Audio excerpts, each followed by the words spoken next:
Hello friends, मेरा नाम है अजीत पांडे और आज मैं आपको बताने वाला हूँ कि इनकम टैक्स किसे कहते हैं, इनकम टैक्स कितने टैक्स किसे कहते हैं और टैक्स कितने टाइप्स के होते हैं, और ओवरव्यू लेंगे कि टैक्स जो इनकम टैक्स काम करता है वो कैसे काम करता है। तो पहले हम देखते हैं कि इनकम टैक्स क्या होता है। टैक्स इंक्लूड बेसिकली क्या होता है कि जो गवर्नमेंट होती है उसको चाहिए होते हैं पैसे। पैसे क्यों चाहिए होते हैं? पैसे चाहिए होते हैं उसको इंफ्रास्ट्रक्चर के लिए, कि इंफ्रास्ट्रक्चर प्रोवाइड करती है, लॉ एंड ऑर्डर प्रोवाइड करती है जो हम पब्लिक को, उसके लिए गवर्नमेंट को चाहिए होता है पैसे। और पैसे का सबसे मेन सोर्स जो होता है गवर्नमेंट का वो होता है टैक्स।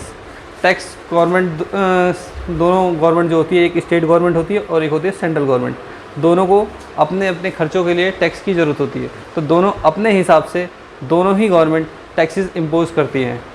कुछ टैक्सेस सेंट्रल गवर्नमेंट लगाती हैं, कुछ टैक्सेस स्टेट गवर्नमेंट लगाती है।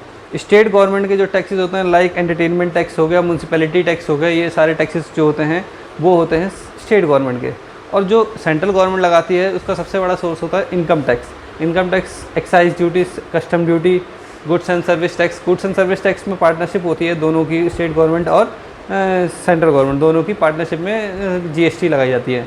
तो इस तरीके से गवर्नमेंट क्या करती है, टैक्स को इम्पोज करती है लोगों पर, और उससे सोसाइटी में काम करवाने के लिए वो टैक्स को कलेक्ट करती है। टैक्स एक तरीके से कुछ ये समझ सकते हैं हम कि गवर्नमेंट का मेन सोर्स ऑफ इनकम वो टैक्स ही होता है। इनकम टैक्स नहीं, टैक्स होता है बेसिकली। टैक्स लोग ऐसे कंसिडर कर सकते हैं कि अगर वो सोसाइटी में रह रहे हैं तो उनको टैक्स देना पड़ता है। Cost of living in society हम कह सकते हैं कि उसको हम इनकम टैक्स कह सकते हैं। ठीक है, ये कौन लगाता है? गवर्नमेंट लगाती है। टैक्सेस बेसिकली कितने तरह के होते हैं? टैक्सेस बेसिकली होते हैं दो तरह के। टैक्सेस को आप कह सकते हैं, कंसिडर कर सकते हैं, एक डायरेक्ट टैक्स होता है और दूसरा होता है इनडायरेक्ट टैक्स। इनडायरेक्ट टैक्स कहते हैं। ठीक है, डायरेक्ट टैक्स जो होता है वो जो भी पर्सन होता है, जो भी इनकम उसकी होती है, उसको उस पर वो जो टैक्स देता है वो डायरेक्टली वो गवर्नमेंट को जमा कराता है। डायरेक्ट टैक्स जो होता है वो सेंट्रल गवर्नमेंट को जाता है, सेंट्रल गवर्नमेंट लेती है उसका टैक्स, और ये डायरेक्टली जिस पर्सन की इनकम होती है वही उस टैक्स को पे करता है। दूसरा आपका आता है इनडायरेक्ट टैक्स। इनडायरेक्ट टैक्स में क्या होता है कि जैसे आप कोई गुड्स खरीदते हो, गुड्स खरीदने में आप टैक्स पे करते हो। टैक्स आपने पे किया किसको? शॉपकीपर को।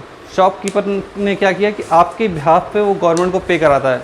तो इसका मतलब ये है कि जो इनडायरेक्ट टैक्स होता है उसमें आप खुद ना पे करके आपके बिहाफ पे कोई तीसरा पर्सन उसको पे करता है, तो उसको कहते हैं हम indirect tax. Goods and service tax इसका परफेक्ट एग्जांपल है कि गुड्स एंड सर्विस टैक्स में आपके बिहाफ पे टैक्स शॉपकीपर जमा कराता है। बेसिकली कंज्यूमर पे करता है, लेकिन शॉपकीपर आपके बिहाफ पे उसको जमा कराता है। अब आते हैं हम डेफिनेशन पे। डेफिनेशन क्या है कि डायरेक्ट टैक्स जो होता है वो इनकम और वेल्थ पे लगता है। वेल्थ टैक्स जो था पहले था, अब वो डिसकंटिन्यूड हो चुका है, तो उसके बारे में पढ़ने की कोई ज़रूरत है नहीं। दूसरा आता है government income tax. Income tax ही एक डायरेक्ट टैक्स का मेन सोर्स है, उसी पर सेंट्रल गवर्नमेंट काम करती है और उसी पे चीज़ें करती हैं। दूसरा आता है इनडायरेक्ट टैक्स। इनडायरेक्ट टैक्स में आपको custom duty, excise duty, GST, इन तरीके की टैक्सेस होते हैं जो इनडायरेक्ट टैक्सेस में आते हैं। इसमें क्या होता है कि गुड्स कंज्यूमर ख़रीदता है और उस पर टैक्स पे करता है। कौन पे करता है? कंज्यूमर पे करता है। किसको? शॉपकीपर को। शॉपकीपर क्या करता है?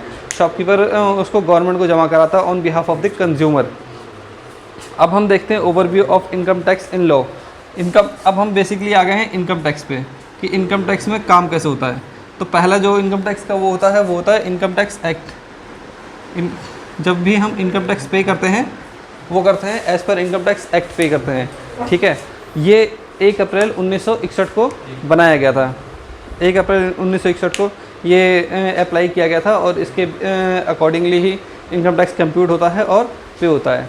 ठीक है, पहला ओवरव्यू तो ये है। दूसरा है आपका कि annual finance tax. Annual finance tax, ठीक है।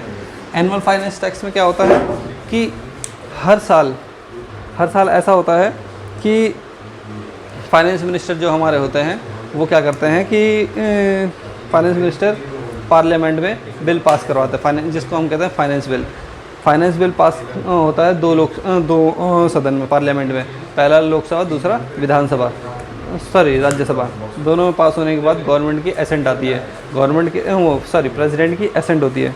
प्रेसिडेंट के एसेंट के बाद ये बनता है फाइनेंस एक्ट। फाइनेंस एक्ट जो भी होते हैं अमेंडमेंट जितने भी गवर्नमेंट लाती है वो फाइनेंस एक्ट के अकॉर्डिंगली ही लाती है। तो गवर्नमेंट जब इसके अकॉर्डिंग लाते हैं, तो जब भी हम कुछ भी ITR फाइल करते हैं या कुछ भी फाइल करते हैं तो फिर हम उसमें इन दोनों को कंसिडर करके करते हैं। तीसरा चीज़ होता है income tax rule. Income tax rule में क्या होता है कि गवर्नमेंट इनकम टैक्स रूल एक गवर्नमेंट की संस्था होती है CBDT मतलब central board of direct tax. वो कुछ इनकम टैक्स रूल्स लाती है, उसके हाथ में पावर होती है। कहीं पर भी उन्होंने कुछ भी चीज़ें देखी हैं, अगर उनको कुछ लिमिटेशन या कुछ लगता है इम्प्रूव करने की ज़रूरत है तो वो अपने रूल्स खुद प्रोवाइड कराती है CBDT, और उसके अकॉर्डिंगली फिर हमें उसके पढ़ के उसके बाद उसके अकॉर्डिंगली ही कोई भी रिटर्न फाइल करना होता है। उसके बाद एक और चीज़ होती है सर्कुलर और नोटिफिकेशन। सर्कुलर जो होता है वो CBDT इशू करते हैं अपने डिपार्टमेंट्स के लिए, वो SSC के लिए नहीं होती है। तो सर्कुलर में क्या होता है कि डिपार्टमेंट को कुछ क्लैरिफिकेशन देनी होती है कि हाँ इस रिगार्डिंग इस कंडीशन में ये काम करना है, तो उसके लिए सर्कुलर होता है। कभी भी ये SSC पे अप्लाई नहीं होता है। नोटिफिकेशन में क्या होता है कि SSC पे भी वो चीज़ें अप्लाई होती हैं। अगर CBDT ने नोटिफिकेशन इशू किया है तो इसका मतलब कि SSC और डिपार्टमेंट दोनों के लिए एप्लीकेबल है। अगर सिर्फ सर्कुलर है तो वो खाली डिपार्टमेंट के लिए एप्लीकेबल होता है। और तीसरी चीज़ जो इनकम टैक्स लॉ में के कंपोनेंट में कवर होती है वो होती है लीगल डिसीजन ऑफ कोर्ट। मतलब कुछ चीज़ें ऐसी होती हैं, सारी चीज़ें सारी कंडीशंस इन सब चारों में कवर नहीं हो पाती हैं। कभी कभी जैसे चीज़ें चल रही हैं तो नए नए कंडीशंस आते रहते हैं, तो वो हो सकता है कि पिछले प्रोविज़न या लॉ में कवर ना हुआ हो। तो इस केस में क्या होता है कि कोर्ट कोई भी डिसीज़न पास करती है जो इन चारों चीज़ों पर जगह पर नहीं कवर होती हैं। तो क्या होता है कि कोर्ट एक डिसीज़न पास करती है। अगर वो कोर्ट हाई कोर्ट है तो उस हाई कोर्ट का डिसीज़न स्टेट लेवल पे अप्लाई होता है। मतलब वो एक तरीके से एक एक्ट बन गया हाई कोर्ट का। तो हाई कोर्ट जो भी डिसीज़न पास करते हैं वो स्टेट के लेवल पे पास हो जाता है और उसको एक्ट की तरह यूज़ कर सकते हैं। कभी भी कोई भी SSC जो होता है वो उसको उस डिसीज़न को वो रिव्यू करके उसके ऊपर भी अपनी चीज़ों को फाइल कर सकता है, और अगर कोई डिस्प्यूट होता है तो उसको उसके अकॉर्डिंग दिखा सकता है। एक होता है सुप्रीम कोर्ट। सुप्रीम कोर्ट ने अगर कोई ऑर्डर पास किया है तो वो पूरे ऑल ओवर इंडिया पर एप्लीकेबल होता है।